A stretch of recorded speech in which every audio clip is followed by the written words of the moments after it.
You guys will never believe what happened. I'm a freelance photographer living in this gorgeous historic brownstone in a vibrant urban arts district, chasing my dream of capturing moments that sing. There's this guy, Daniel, my neighbor, a retired music professor with this soulful, magnetic, vibe-think, silver hair, kind eyes, and a voice that could make a piano jealous. So last night I forgot my keys in the mailroom, and he stopped by to return them. What started as a quick thank you turned into something way more intense. Want to know how it played out? Keep watching, because this story is all about small gestures and sparks that burn brighter than the city lights. Like and subscribe for more. Chloe's life in the lively arts district of Bellhaven was a mosaic of light and shadow. Each day a new frame for her dream of becoming a renowned photographer. Her cozy apartment in a historic brownstone was her creative sanctuary, filled with camera gear, photo prints, pinned to exposed brick walls, and the faint scent of developer chemicals mingling with the aroma of street vendors drifting through open windows. Her latest photo series, a candid shot of musicians busking in the district, reflected her daring energy. Its contrasts, bold and vivid, much like her own desires. But lately, her lens kept focusing on Daniel, her neighbor down the hall, whose soulful presence had become a distraction at 62. Daniel was a retired music professor with a quiet charisma that had caught her eyes since she moved into the brownstone 6 months ago. His silver hair was neatly combed. His kind blue eyes carried the weight of years spent teaching music theory, and his hands, calloused from years of playing the piano, moved with a gentle precision. His evening, Chloe, in the hallway, paired with a warm smile, made her heart skip. She'd told herself it was nothing, just fondness for a neighbor who'd always been kind, offering to carry her groceries or sharing stories of his teaching days. But her dangerous desires, always simmering beneath the surface, pushed her to test the boundaries. And tonight, those desires opened the door when he knocked. It was late, the brownstone quiet except for the distant hum of city life. The arts district outside alive with the glow of streetlights and jazz bars. Chloe had been editing photos in her apartment when she realized she'd left her keys in the mailroom after grabbing a package. Before she could panic, a knock came at her door. She opened it to find Daniel holding her keyring, his smile soft but steady. "I found these downstairs," he said, his voice a low, warm rumble, his blue eyes catching hers in the hallway's dim light. "Thought you might need them." Her heart pounded, a mix of relief and something bolder. "You're a lifesaver," she said, stepping aside, her voice light but charged. "Come in for a second. I owe you a thank you coffee or something." She gestured to her kitchen, her hazel eyes glinting with invitation. He hesitated, then nodded, stepping inside. "Just for a minute," he said, his smile warm but cautious. The apartment hummed softly, the air heavy with the scent of coffee and the weight of their unexpected moment. Their conversation started light mailroom mishaps, brownstone quirks, but turned personal. Daniel asking about her photography, Chloe sharing her dreams of a solo gallery show. The way his eyes held hers, kind but attentive, made it clear this wasn't just a key drop-off. Every glance, every pause as they leaned against her counter carried more weight than the last. The apartment charged with an energy neither expected. Chloe's dangerous desires stirred, her heart pounding as she stepped closer to pour him a coffee. "Am I keeping you from a hot date or something?" she teased, her voice soft but daring, her eyes locked on his. He chuckled, his fingers brushing the mug, his smile warm but tinged with something deeper. "Only the good kind of detour," he said, his voice low, the moment simmering like the city outside. The next morning, Chloe woke in her apartment. Daniel's voice lingering in her mind, her dreams tangled with the memory of his visit, the way his eyes had held hers in the soft light. She shook it off, blaming her impulsiveness. But her thoughts kept drifting to him as she headed to a local coffee shop to work on edits. Her day was busy, tweaking photos between client emails, but every time her phone buzzed, she hoped it was him. Around noon, a text came through. Those keys? Got me thinking. Impressive chaos, Chloe. D. Her heart skipped and she smiled, typing back. Just keeping life interesting. Coffee later? I owe you for the rescue. His reply was quick. You're on. Meet me at the cafe on Elmet Art? I owe you for the hospitality. Her pulse raced and she hesitated, her fingers hovering over the keys. She should keep things neighborly, play it safe. But her dangerous desires urged her to chase the spark she'd felt last night. Deal. Bring your best music story. That afternoon, Daniel walked into the cafe, a worn sheet music book tucked under his arm, his grin disarming as he slid into a booth. Thought I'd bring a story, as requested, he said, passing her the book. His fingers brushing hers, the contact sending a spark up her arm. Chloe took the book, her cheeks flushing as she admired its faded cover. You're spoiling me, she teased, leaning across the table, the cafe's hum mingling with the district's energy.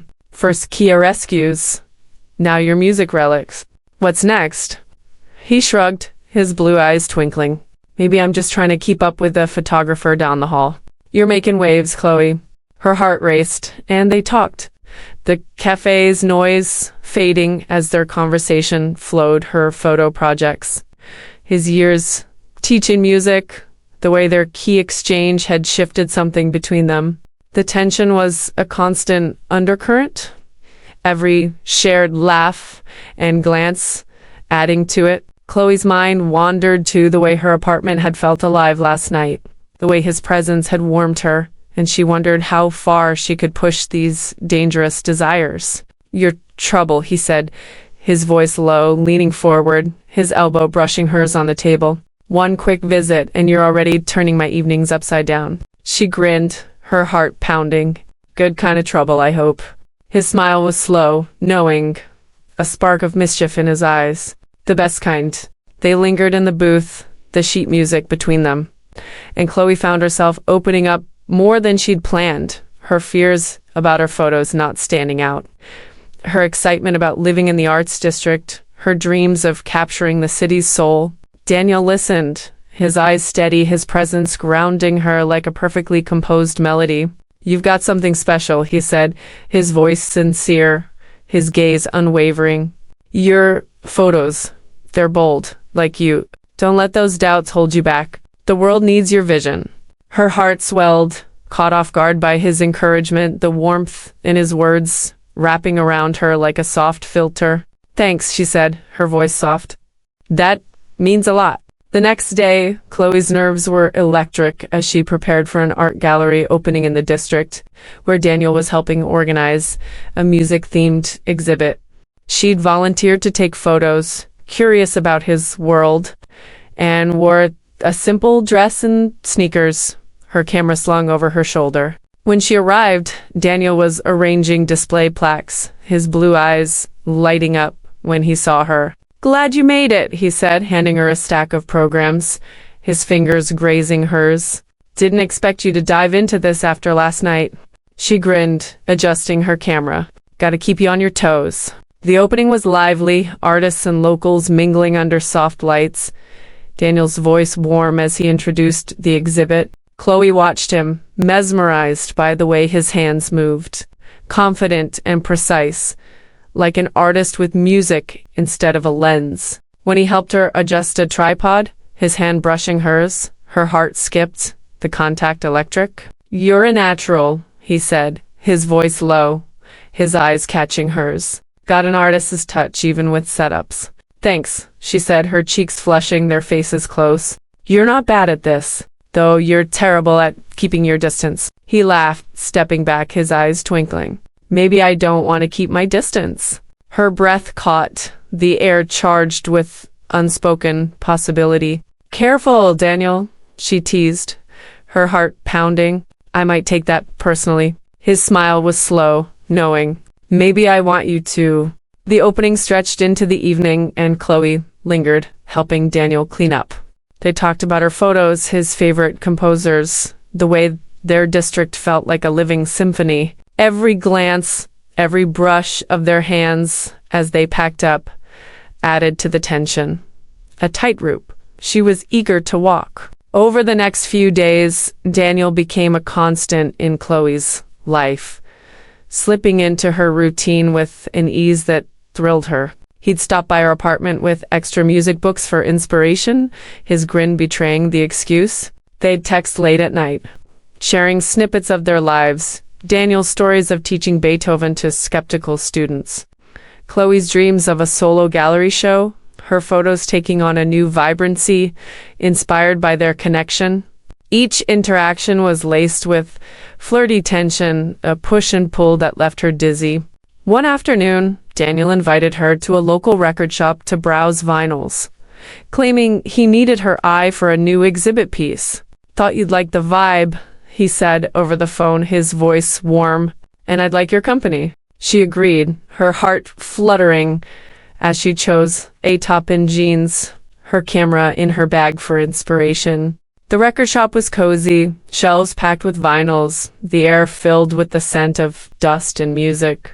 Daniel was at her side, his presence steady, his stories of old concerts making her laugh as they wandered the aisles. They shared a laugh over a quirky jazz album, their shoulders brushing as they reached for it, the contact electric. "You're good at this," she said, her voice teasing as they paused by a shelf of records, making a record shop feel like a concert hall. He grinned, picking up a vinyl and turning it over.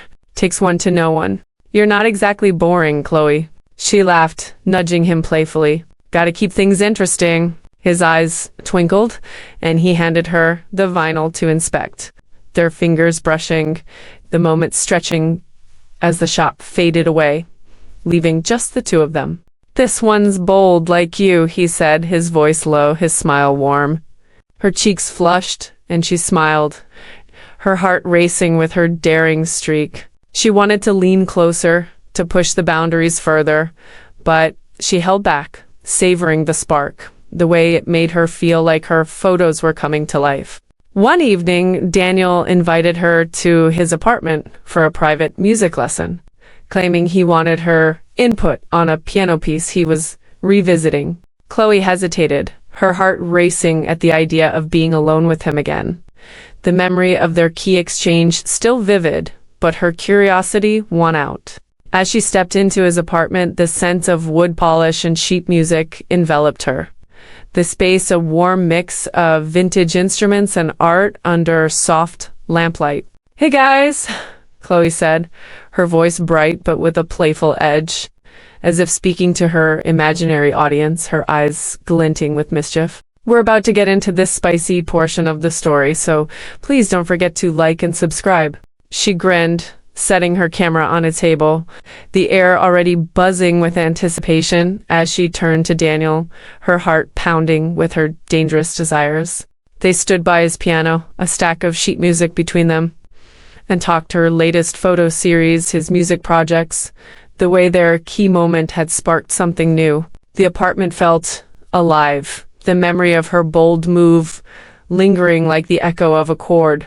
"Chloe," he said, his voice low, leaning forward, his eyes steady. "I'm not just here for the music or the key rescues. You know that, right?" Her heart stuttered, her breath catching, the memory of his visit flashing in her mind. "I suspected." He reached out, his fingers brushing her wrist.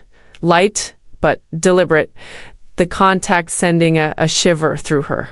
"Good, because I'm not good at pretending I don't want something. And I want to know you. Really know you." She swallowed, her voice unsteady, her heart pounding with the thrill of her dangerous desires. "You're trouble, Daniel." "Maybe," he said, his thumb tracing a slow circle on her wrist, the touch sparking something new. "But you're not running. One key drop-off, and you're already breaking all the rules." She laughed, a shaky sound, and leaned into the moment, the heat of his touch igniting a fire in her heart. "Maybe I like breaking them," she said, her voice playful but honest, her eyes locked on his. He smiled, his eyes twinkling with a mix of amusement and something deeper. Good, because I'm starting to like it too.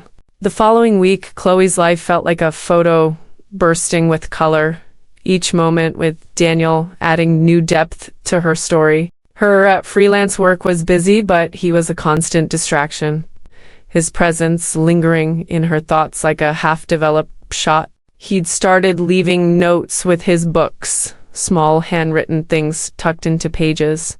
Found a score today that reminded me of you. Too bold for my piano, D. Or, bet I can guess your favorite photo style by the end of the week. Hint, it's not still life. D. Each note made her smile, her heart race, her daring streak growing with every interaction. Her friend Emma noticed, cornering her at the cafe during a break. Daniel, huh? She said, her tone teasing but cautious, her eyes narrowing. He's got you all flustered. Be careful, Chloe. And I'm just having fun, Chloe said, but the words felt hollow, her mind replaying the warmth of his apartment, the spark of his touch. She wasn't sure what she was doing, only that Daniel made her feel alive, like a subject stepping into a perfectly framed shot. One night they met for a quiet evening stroll in the brownstones' rooftop garden, Daniel claiming he needed to clear his head after a long day. Thought you'd like the view, he said, his voice warm. And I'd like your company. She agreed, wearing a jacket and jeans, her hair loose, the garden glowing with fairy lights and city sounds. The air was filled with the scent of flowers and urban hum, the district vibrant. Daniel was at her side, his coat brushing her arm, his stories of quirky music students making her laugh as they passed a glowing trellis. You're good at this, she said, her voice teasing as they paused by the edge, making a rooftop feel like a concert hall. He grinned, his eyes catching the fairy lights. Takes one to know one. You're not exactly boring, Chloe. She laughed, nudging him playfully. Gotta keep things interesting. They stood by the trellis, their shoulders brushing as they watched the skyline, the tension a constant undercurrent. Chloe's heart raced, her daring streak urging her to lean closer, but she held back, savoring the spark, the way it made her feel like she was living in one of her photos. One night, they met for a late-night coffee run at a 24-hour diner near the brownstone, the district quiet around them. The diner was all neon lights and retro booths, the air filled with the scent of fries and coffee. They sat across from each other, sharing a plate of fries, Daniel's presence steady, his stories of composing for small ensembles painting vivid pictures in her mind. But the tension was a constant undercurrent, every shared laugh and glance adding to it, the memory of their key exchange lingering like an undeveloped frame. You're different, he said, his voice low, leaning forward, his elbow brushing hers on the table. One key drop-off, and you've got this. Fire. It's hard to look away. Her cheeks flushed, and she tucked a strand of hair behind her ear, her heart pounding. Good. I don't want you to look away. His laugh was low, warm, his eyes twinkling with a mix of amusement and something deeper. Careful what you wish for. They lingered in the diner, the fries growing cold, and Chloe opened up more than she'd planned, her fears about her photos not leaving a mark, her excitement about living in the arts district, her dreams of capturing the world's stories. Daniel listened, his eyes steady, his presence grounding her like a perfectly played chord. You've got something special, he said, his voice sincere, his gaze unwavering. Your photos, they're bold, like you. Don't let those doubts hold you back. The world needs your vision. Her heart swelled, and she smiled, caught off guard by his encouragement, the warmth in his words wrapping around her like a soft filter. Thanks, she said, her voice soft. That means a lot. They walked back to the brownstone, the night air cool, the district's rhythm soothing. At her apartment door, Chloe turned to face him, her keys dangling, her heart pounding. The memory of his key return, the bold move that had started this spark, flashed in her mind, and the tension between them felt stronger than ever. You're making it really hard to keep this. Neighborly, she said, her voice a mix of teasing and truth, her hazel eyes locked on his.